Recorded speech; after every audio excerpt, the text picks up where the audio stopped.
اعوذ باللہ من الشیطان الرجیم بسم اللہ الرحمن الرحیم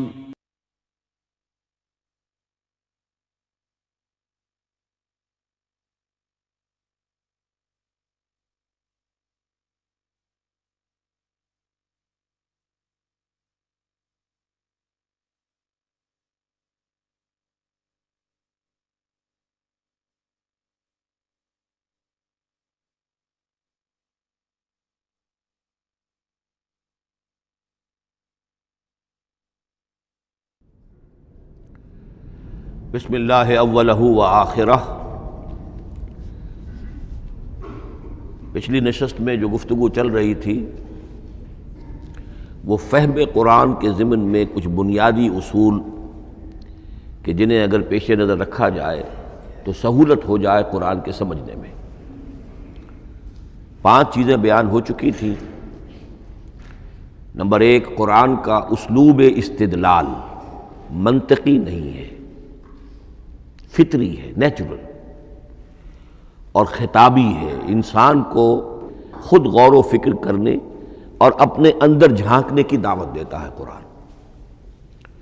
ثانیاً، قرآن مجید کی آیات میں تقسیم ہے محکمات اور متشابہات،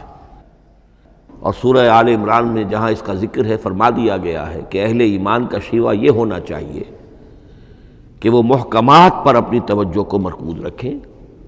اور متشابہات کے بارے میں اجمالی طور پر یقین رکھیں کہ اللہ کی طرف سے ہے، یقیناً حق ہے، چاہے وہ ہماری سمجھ میں آئی ہے یا نہیں آئی۔ لیکن اس میں جو ایک براڈ تقسیم ہے وہ یہ کہ آیات الاحکام سب کی سب محکمات ہیں مستقل، اور عالم غیب، عالم آخرہ، عالم برزخ، عالم ارواح، عالم ملائکہ، اس کے تمام امور مستقل طور پر متشابہات میں سے ہے۔ البتہ ایک تیسری کیٹیگری ہے کہ جو سائنٹیفک فینومینا کے ضمن میں ہو سکتا ہے کہ ایک شے آج متشابہات میں ہو، کل وہ محکمات میں داخل ہو جائے، جبکہ انسانی علم جو ہے وہاں تک پہنچ جائے اور اس کا ادراک کر سکے۔ نمبر 3، تفسیر زیادہ تر لفظی طور پر اور نحو اور صرف سے بحث کرتی ہے، تعویل کا مقصد ہے اصل مدلول تک پہنچنے کی کوشش کرنا۔ نمبر 4، تعویل میں عام اور خاص، خاص کانٹیکسٹ میں، زمان و مکان کے خاص کانٹیکسٹ میں جب قرآن نازل ہوا تو کسی آیت کا کیا اصل مفہوم تھا جو سمجھا گیا۔ اس میں شان نزول کی روایات کو بھی اہمیت حاصل ہوگی۔ لیکن چونکہ قرآن مجید صرف اس دور کے لیے یا اس علاقے کے لوگوں کے لیے ہدایت نامہ بن کر نہیں آیا تھا، بلکہ پوری نوع انسانی کے لیے تا ابد الآباد،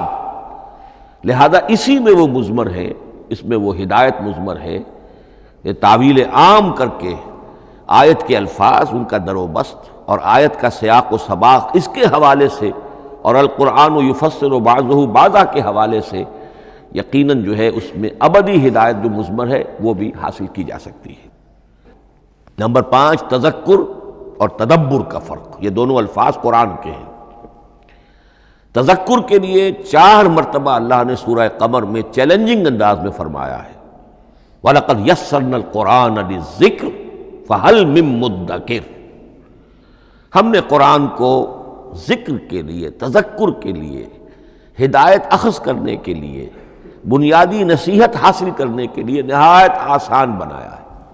تو ہے کوئی جو اس سے تذکر کرنا چاہے؟ اس تذکر بالقرآن کے لیے صرف یہ کافی ہے کہ انسان عربی زبان سے اتنا واقف ہو کہ اس کا ایک براہ راست مفہوم سمجھتا چلا جائے، اور دوسری شرط لازم ہے نیت کی درستی، طلب ہدایت پیش نظر ہو، اپنے علم کی دھونس جمانا جو ہے وہ مقصود نہ ہو، تو قرآن مجید سے تذکر حاصل ہو جائے۔ تدبر کے اعتبار سے قرآن مجید مشکل ترین کتاب ہے، بلکہ میں نے اس وقت ایک غلط لفظ استعمال کر دیا تھا، دنیا کی مشکل ترین، یہ دنیا کی کتاب ہے ہی نہیں، یہ تو مشکل ترین کتاب ہے، بہی معنی کہ اللہ تعالیٰ کے علم کامل سے اس کا نزول ہوا ہے، اس علم کا احاطہ کسی انسان کے لیے ممکن نہیں ہے۔ اسی طرح یہ قرآن ایک ایسے سمندر کے مانند ہے جس کا نہ کوئی کنارہ ہے اور نہ ہی اس کی کوئی تہہ ہے۔ اس میں پوری زندگیاں کھپانے کے باوجود بھی افلا یتدبرون القرآن، تدبر، لیدبروا آیاتہ ولیتذکر اولو الالباب، یہ دو اصطلاحات خود قرآن کی ہیں۔ میرا جو کتابچہ ہے مسلمانوں پر قرآن مجید کے حقوق، اس میں میں نے ان پر تفصیل سے بحث کی ہے۔ نمبر 6، دو اعتبارات سے قرآن مجید پر غور کرنے والے کا ایٹیچیوڈ ایک دوسرے سے بالکل متضاد ہوگا۔ احکام کے حوالے سے ایک طالب علم کا رخ پیچھے کی طرف ہونا چاہیے، اسلاف نے کیا سمجھا، ان سے پہلوں نے کیا سمجھا، ان سے پہلوں نے کیا سمجھا، صحابہ نے کیا سمجھا، یہاں تک کہ اپنے آپ کو محمد الرسول اللہ کے قدموں میں پہنچا دیجیے۔ دین کا عملی پہلو، حلال اور حرام، جائز و ناجائز، یہ چیزیں آپ کو، یہ نہیں کہ آپ کو نئے زمانے کی وہ جو بھی ریسرچ ہو اس کے حوالے سے اور نئے زمانے کے سائنسی جو حقائق ہیں ان کے حوالے سے بات کریں۔ دوڑ پیچھے کی طرف ہے گردش ایام تو، پیچھے سے پیچھے، یہاں تک کہ مصطفیٰ برسا خیش را کے دی ہم اوست اگر بہو نہ رسیدی تمام بولا۔ لیکن حکمت، سائنس اس کے حوالے سے آگے بڑھی ہے، آگے سے آگے بڑھی ہے۔ وہ تو میں عرض کر چکا ہوں کہ وہ جو فینومینا قرآن مجید میں سائنٹیفک مذکور ہیں، ان کی اصل حقیقت جو ہے وہ ہمارے اگر اسلاف کو سمجھ میں نہیں آ سکی تو بات سمجھ میں آتی ہے۔ ابھی اس علم کی سطح ہی اتنی کمزور تھی، اتنی نیچی تھی کہ ان کی اس کا ادراک ممکن نہیں تھا۔ اس میں آگے بڑھیے تو اس میں بالکل متضاد ہو گیا کہ ایک میں زمانے کا ساتھ دینے کی بجائے زمانے سے بھی آگے چلو، اور ایک میں پیچھے، یہاں تک کہ محمد الرسول اللہ والذین معہ، محمد الرسول اللہ والذین معہ، ان کے قدموں تک اپنے آپ کو پہنچا دو۔ آخری شے فہم قرآن کے ضمن میں، لیکن یہ last but not the least کے مصداق ہے۔ یہ بات بہت صراحت کے ساتھ مولانا مودودی نے لکھی ہے تفہیم القرآن کے مقدمے میں، اور بہت اہم بات ہے، بہت اہم بات ہے، اور وہ یہ ہے کہ قرآن مجید ایک ایسی کتاب نہیں ہے جسے کوئی محقق اور ریسرچ اسکالر اپنی لائبریری میں بیٹھ کر اور ریفرنس بک سامنے رکھ کر ادھر سے ادھر اور سمجھ لے۔ اس کے سمجھنے کی شرط لازم یہ ہے کہ جو یہ راستہ دکھاتا ہے اس پر چلنا شروع کرے۔ ایک ایک قدم کے بعد قرآنی حقائق مزید منکشف ہوں گے، اور مزید منکشف ہوں گے، اور مزید منکشف ہوں گے۔ جب تک قرآن مجید کے بتائے ہوئے راستے پر آدمی چلے گا نہیں، قرآن کی اصل حقیقت اس پر کبھی منکشف نہیں ہوگی۔ چاہے تفسیر لکھ دے، وہ تو لفظوں کی بحث ہے، صرف اور نحو ہے، یا روایات ہیں، وہ جمع کر دیجئے۔ لیکن یہ کہ قرآن مجید کا صحیح فہم عمل کے بغیر ممکن نہیں۔ جیسے قرآن مجید میں آتا زادتہم ایمانا، ایمان بڑھتا ہے، عمل کے ذریعے سے ایمان بڑھتا ہے۔ میں اس میں ایک شے کا اضافہ کر رہا ہوں۔ میرے نزدیک قرآن مجید مینول آف ریولوشن، محمد عربی صلی اللہ علیہ وسلم نے ایک عظیم انقلاب برپا کیا دنیا میں، اور ایک انقلابی جد و جہد کی ہے۔ دعوت کے قبول کرنے والوں کو منظم کرنا، ان میں سم و طاعت کی عادت پیدا کرنا، پھر ان میں تن من دھن قربان کرنے کا جذبہ پیدا کرنا، پھر ان کا تزکیہ کرنا، ان کی تربیت، پھر جب وہ تیار ہو جائیں تو باطل سے ٹکر،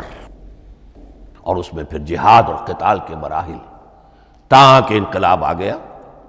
اور یہ کہ جاء الحق وزہق الباطل ان الباطل کان زہوقا۔ اس جد و جہد کے ہر مرحلے پر قرآن نازل ہو رہا ہے، جو اس مرحلے کے جو مسائل ہیں، جو اس مرحلے کے پرابلمز ہیں، جو اس مرحلے کی مشکلات ہیں، ان سے بحث کر رہا ہے۔ اب اگر کوئی فرد یا کوئی گروہ اس پروسیس میں وہ داخل ہی نہیں،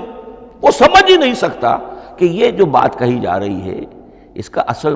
محل کیا ہے، مقام کیا ہے، کیوں کہی جا رہی ہے۔ وہ تو جب اسی قسم کی انقلابی جد و جہد میں کوئی خود مبتلا ہوگا تو اسے معلوم ہوگا یہ تھی وہ مشکل، یا یہ تھا وہ مسئلہ، یا یہ تھا وہ مرحلہ جو اس وقت کی جو جد و جہد تھی محمد الرسول اللہ والذین معہ کی، کہ اس وقت یہ آیات نازل ہوئی۔ اس طریقے سے مینول آف ریولوشن میں کہا کرتا ہوں، چونکہ ہماری جو طب کی تعلیم ہوتی ہے ان میں مینول آف ڈسیکشن سب سے پہلے جو ہے اناٹمی پڑھائی جاتی ہے اور ڈیڈ باڈی کی ڈسیکشن ہوتی ہے، تو مینول آف ڈسیکشن جو ہے وہ پہلی کتاب ہوتی ہے جو ہمیں ملتی ہے۔ یہ ہوتا ہے، بتایا جاتا ہے یہاں ذرا شکاف دو اور یہ کھال کو کاٹو، اس کے اندر تمہیں یہ نظر آئے گا، یہ فیشیا ہے، پھر اسے اس کے اندر ایک اور شگاف دو، یہ نظر آئے گا۔ بالکل اسی طریقے سے قرآن مجید کی انگلی پکڑ کر اگر آپ چلیں گے تو پھر درجہ بدرجہ قرآن آپ پر منکشف ہوتا چلا جائے گا۔ اور اگر آپ نے اسے صرف ایک اکیڈمک ایکسرسائز بنا لیا، ایک علمی بات ہے، اس سے آگے کچھ نہیں، تو قرآن مجید کا جو اصل لب لباب ہے، جو اصل اس کا جوہر ہے، وہ کبھی منکشف نہیں ہوگا۔ اب آئیے ایک اہم موضوع، اعجاز قرآن کے وجوہ کیا ہیں۔ پہلی بات تو یہ سمجھ لیجئے کہ قرآن مجید کی حقانیت پر بنیادی طور پر دو قسم کی دلیلیں ہیں۔ ایک دلیل خارجی ہے، خارجی دلیل محمد الرسول اللہ صلی اللہ علیہ وسلم کی شخصیت اور آپ کا کارنامہ، الصادق الامین، قد لبثت فیکم عمرا، میں تمہارے مابین ایک عمر گزار چکا ہوں، تم نے مجھے دیکھا، میرا کردار دیکھا، تم نے خود مجھے الصادق اور الامین کا جو ہے خطاب دیا، تو خود حضور کی شخصیت دلیل ہے قرآن مجید کی حقانیت پر۔ اس اعتبار سے ایک مضمون بہت اہم ہے، اور وہ یہ کہ قرآن اور محمد صلی اللہ علیہ وسلم اس طرح ایک دوسرے کے ساتھ جڑے ہوئے ہیں، گتھے ہوئے ہیں، ایک وحدت بن گئے ہیں، ایک آرگینک ہول بن گئے ہیں، کہ ایک دوسرے کے لیے شاہد بھی ہے اور ایک دوسرے کے لیے کمپلیمنٹری بھی ہے، جس کے لیے میں دو مقامات سے استشہاد کروں گا۔ سورہ بینہ میں فرمایا لم یکن الذین کفروا من اہل الکتاب والمشرکین منفکین حتی تأتیہم البینہ، اہل کتاب میں سے اور کفار میں سے، مشرکین میں سے جو لوگ